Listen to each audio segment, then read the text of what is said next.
தினம் ஒரு ஜெபம் என்கிற ஜெப வேலைக்கு நேராக இயேசு கிறிஸ்துவின் நாமத்தினாலே உங்களை வாழ்த்தி வரவேற்கிறேன். இன்றைய நாளுக்குரிய வசனம் சங்கீதங்களின் புஸ்தகம் 121வது சங்கீதம் வசனம் 2. வானத்தையும் பூமியையும் உண்டாக்கின கர்த்தரிடத்திலிருந்து எனக்கு ஒத்தாசை வரும்.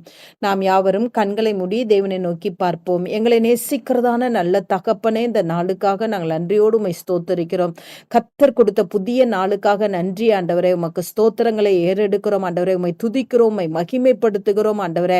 அப்பா, இந்த நாளிலே கர்த்தர் எங்களுக்கு கொடுத்த வார்த்தையின்படி ஆண்டவரே, அப்பா, வானத்தையும் பூமியும் ஆண்டவரே உண்டாக்கின கர்த்தரிடத்திலிருந்து எங்களுக்கு ஒத்தாசையை நீங்க தர்றீங்க. அதற்காக ஸ்தோத்திரம் ஆண்டவரே. ஆம் ஆண்டவரே, எங்களுடைய ஒத்தாசை, எங்களுக்குரிய உதவி, எங்களுக்குரிய நன்மைகள் ஆண்டவரே, எங்களுக்குரிய விடுதலை ஆண்டவரே, எங்களுக்குரிய ஆசீர்வாதம் ஆண்டவரே.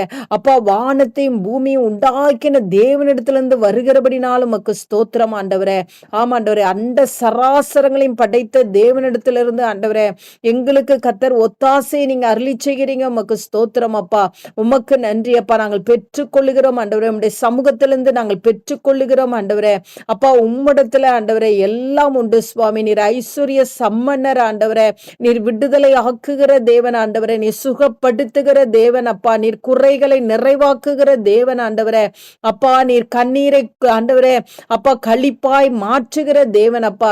இந்த நாள் உம்முடைய பிள்ளைகள் என்னென்ன காரியத்துக்காக ஆண்டவரே உம்மை நோக்கி பார்க்கிறாங்களோ ஆண்டவரே, அந்த காரியத்திலே ஒத்தாசையும் உதவியும் நன்மையும் விடுதலையும் ஆசீர்வாதத்தையும் கர்த்தர் அனுப்புகிறபடினாலும் உமக்கு ஸ்தோத்திரம் ஆண்டவரே. உம்முடைய பிள்ளைகள் உம்மை மாத்திரம் நோக்கி பார்க்கட்டும் ஆண்டவரே. உம்முடைய பிள்ளைகளுடைய கண்கள் உம்மை மாத்திரம் நோக்கி பார்க்கட்டும் ஆண்டவரே. அப்பொழுது உம்முடைய பிள்ளைகளுக்கு நீங்க நன்மையை அருளி செய்வீங்க. உமக்கு ஸ்தோத்திரம். இயேசுவின் மூலம் ஜெபிக்கிறேன் நல்ல பிதாவே. ஆமென், ஆமென்.